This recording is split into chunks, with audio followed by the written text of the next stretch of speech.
ನಮಸ್ಕಾರ, ಎಲ್ಲರೂ ಹೇಗಿದ್ದೀರಾ? Welcome back to my YouTube channel.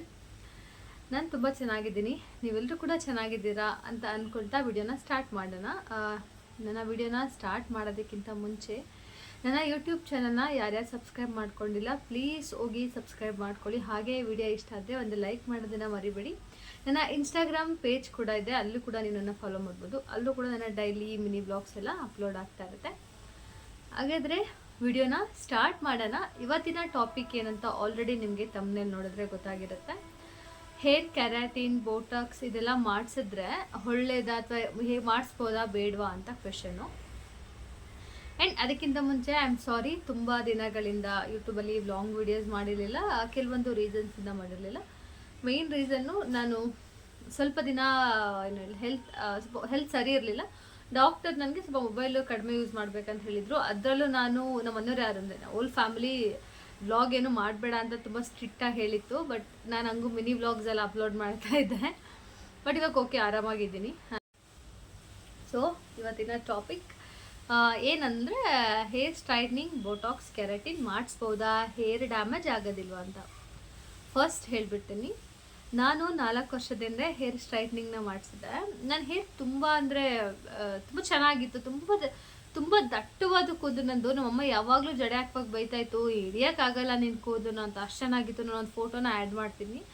But ಅವಾಗೊಂದು ಆಸೆ ಅಲ್ವಾ, ಸ್ಟ್ರೈಟ್ ಕೆರೆದ್ರೆ ತುಂಬ ಚೆನ್ನಾಗಿರುತ್ತೆ ಹೇರು. ಆ ಥರ ಥಾಟಲ್ಲಿ ನಾನೇನು ಮಾಡಿದೆ, ಹೋಗಿ ಸ್ಟ್ರೈಟ್ನಿಂಗ್ ಮಾಡಿಸ್ದೆ. ತುಂಬ ಒಳ್ಳೆ ಸಲೂನಲ್ಲೇ ಮಾಡಿಸಿದೆ. ಒಂದೊಳ್ಳೆ ಪ್ರೈಸ್ ಕೂಡ ಅವರೊಂದು ಕಾಸ್ಟ್ ಹೇಳಿದ್ರು. ನಾನು ಪೇ ಮಾಡಿದೆ. ಅದನ್ನ ಪೇ ಮಾಡಿಬಿಟ್ಟು ನಾನು ಮಾಡಿಸ್ಕೊಂಡೆ. ಚೆನ್ನಾಗಿತ್ತು. ಒಂದು ಸೆವೆನ್ ಮಂತ್ಸ್ ಆಲ್ಮೋಸ್ಟ್ ತುಂಬ ಚೆನ್ನಾಗಿತ್ತು. 8 ಮಂತ್ಸ್ ತುಂಬ ಚೆನ್ನಾಗಿತ್ತು. ಲಾರಿಯಲ್ ಮಾಡಿಸಿದ್ದೆ. ಚೆನ್ನಾಗಿತ್ತು, ತುಂಬ ಚೆನ್ನಾಗಿ ಕಾಣಿಸ್ತಿದೆ ಸ್ಟ್ರೈಟ್ ಹೇರಲ್ಲಿ. ಬಟ್ ಅದನ್ನು ಕೂಡ ಫೋಟೋನ ಆ್ಯಡ್ ಮಾಡ್ತೀನಿ, ನೀವು ನೋಡ್ಬೋದು. ಆಲ್ ಆಫ್ ಅ ಸಡನ್ ಏನಾಗೋಯ್ತು, ಹೇರ್ ಫಾಲ್ ಆಗೋಕ್ಕೆ ಸ್ಟಾರ್ಟ್ ಆಯಿತು. ಆ ಹೇರ್ ಫಾಲು ಹೇರ್ ಕಟ್ಟಾಗಿ ಬರ್ತಿರ್ಲಿಲ್ಲ ಈ ಥರ ಮಧ್ಯಕ್ಕೆ, ಕಂಪ್ಲೀಟ್ ರೂಟಿಂದ ಬರ್ತಾಯಿತ್ತು. ಕಂಪ್ಲೀಟ್ ರೂಟಿಂದ ಹೇರ್ ಫಾಲ್ ಆಗ್ತಾಯಿತ್ತು. ಆಮೇಲೆ ನನಗೆ ಅದು ಸ್ಟಾರ್ಟಿಂಗ್ ತುಂಬ ನೆಗ್ಲೆಕ್ಟ್ ಮಾಡಿಬಿಟ್ಟೆ, ಬಿಡು ಹೋಗ್ಲಿ ಸ್ವಲ್ಪ ಅಲ್ವಾ ಅಂತ. ಹೋಯ್ತಾ ಒಂದು ಸಲ ಇಷ್ಟು ಏರ್ ಬಂದ್ಬಿಡ್ತಿತ್ತು. ಸ್ನಾನಕ್ಕೆ ಹೋದರೆ ಇಷ್ಟು ಏರ್ ತೆಗಿಬೇಕಿತ್ತು ನಾನು ಅಲ್ಲಿ ಅಷ್ಟು ಏರ್ ಫಾಲ್ ಆಗೋಕ್ಕೆ ಸ್ಟಾರ್ಟ್ ಆಯಿತು. ಆವಾಗಲೂ ಕೂಡ ನೆಗ್ಲೆಕ್ಟ್ ಮಾಡಿದೆ. ಅಯ್ಯೋ ಏನು ತೋರಿಸಿ ಹೋಮ್ ರೆಮಿಡೀಸ್ ಎಲ್ಲ ಟ್ರೈ ಮಾಡಿದೆ, ಏನೂ ವರ್ಕ್ ಆಗಲಿಲ್ಲ. ನನ್ನ ಹೇರ್ ಯಾವ ಥರ ಆಯಿತು ಅಂತ ಇಲ್ಲಿ ಒಂದು ಫೋಟೋನ ಹಾಕ್ತೀನಿ, ನೀವು ನೋಡ್ಬೋದು ಯಾವ ಲೆವೆಲಿಗೆ ಆಯಿತು ಅಂತ. ಕಂಪ್ಲೀಟ್ ಹಾಳಾಗೋಯ್ತು. ನನ್ನ ಪರ್ಸ್ನಲ್ ಎಕ್ಸ್ಪೀರಿಯನ್ಸ್ ನಿಮ್ಗೆ ಹೇಳೋದಾದರೆ, ಹೇರ್ ಕೆರಾಟಿನ್, ಬೋಟಾಕ್ಸ್ ದಯವಿಟ್ಟು ಮಾಡಿಸ್ಬೇಡಿ. ಅದು ಕೆಮಿಕಲ್ ಇರುತ್ತೆ, ತುಂಬ ಕೆಮಿಕಲ್ ಹಾಕ್ತಾರೆ. ಹೇರ್ ಸ್ಟ್ರೆಂತ್ನ ಕಳ್ಕೊಳ್ಳುತ್ತೆ, ಅದು ಕ್ವಾಲಿಟಿನ ಹಾಳಾಗುತ್ತೆ. ಹೇರ್ದು ರೂಟ್ದು ಹೇರ್ ಫಾಲ್ ಆಗೋಗುತ್ತೆ. ಮತ್ತೆ ನೀವು ಇವಾಗ ಒಂದಿಷ್ಟು ಲೆಂತ್ ಇರುತ್ತೆ, ಇನ್ನೊಂದು ಸ್ವಲ್ಪ ಲೆಂತ್ ಇಷ್ಟು ಬಂದ್ಬಿಡುತ್ತೆ, ಇನ್ನೂ ಸ್ಟ್ರೈಟ್ ಕಾಣುತ್ತೆ ಅಂತ ನಾವು ಸ್ಟ್ರೈಟ್ನಿಂಗ್ ಮಾಡಿಸ್ತೀವಿ. ಬಟ್ ಅದು ಹೇರ್ ಎಲ್ಲ ಹೋದ್ಮೇಲೆ ನಮ್ಮ ಕೂದಲು ಎಷ್ಟು ಅಸಹ್ಯವಾಗಿ ಕಾಣಿಸುತ್ತೆ ಗೊತ್ತಾ. ಆ್ಯಂಡ್ ಅಂದರೆ ಹೇರ್ ಫಾಲ್ ಆಗೋಗುತ್ತಾ.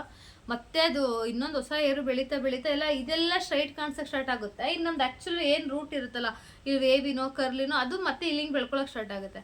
ತುಂಬ ಒಂಥರ ಕಾಣಿಸ್ಬಿಡುತ್ತೆ. ಅದು ತುಂಬ ಹೇರ್ ಫಾಲ್ ಆಗೋಯ್ತು. ನನ್ನ ಪ್ರಕಾರ ಮಾಡಿಸ್ಬೇಡಿ. ಹೇರ್ ಡ್ಯಾಮೇಜ್ ಹೌದು, ತುಂಬ ಹೇರ್ ಡ್ಯಾಮೇಜ್ ಆಗುತ್ತೆ, ತುಂಬ ಹೇರ್ ಫಾಲ್ ಆಗುತ್ತೆ. ನಿಮ್ಮ ಕೂದಲಿನ ಆರೋಗ್ಯಕ್ಕೆ ಯಾವುದೇ ರೀತಿಯಾದಂಥ ಒಳ್ಳೆ ಪರಿಣಾಮಗಳನ್ನ ಅದು ಬೀರೋದಿಲ್ಲ, ತುಂಬ ಕೆಟ್ಟ ಪರಿಣಾಮನ ಬೀರುತ್ತೆ. ಸೊ ಮಾಡಿಸ್ಬೇಡಿ ಅಂತ ನನ್ನ ಸಜೆಷನ್. ಆ್ಯಂಡ್ ನನ್ನ ಎಕ್ಸ್ಪೀರಿಯನ್ಸ್ ಹೇಳೋದಾದರೆ, ನನಗೆ ತುಂಬ ಹೇರ್ ಫಾಲ್ ಆಯಿತು. ತುಂಬ ಸಫರ್ ಮಾಡಿದೆ ಅದರಿಂದ. ಅದಾದಮೇಲೆ ನನ್ನ ಗೊತ್ತಿರೋ ಒಬ್ಬರು ಸಿಸ್ಟರ್ ನಂಗೆ ಸಜೆಸ್ಟ್ ಮಾಡಿದ್ರು, ಹಾಸನಲ್ಲಿ ಒಂದು ಹಾಸ್ಪಿಟಲ್.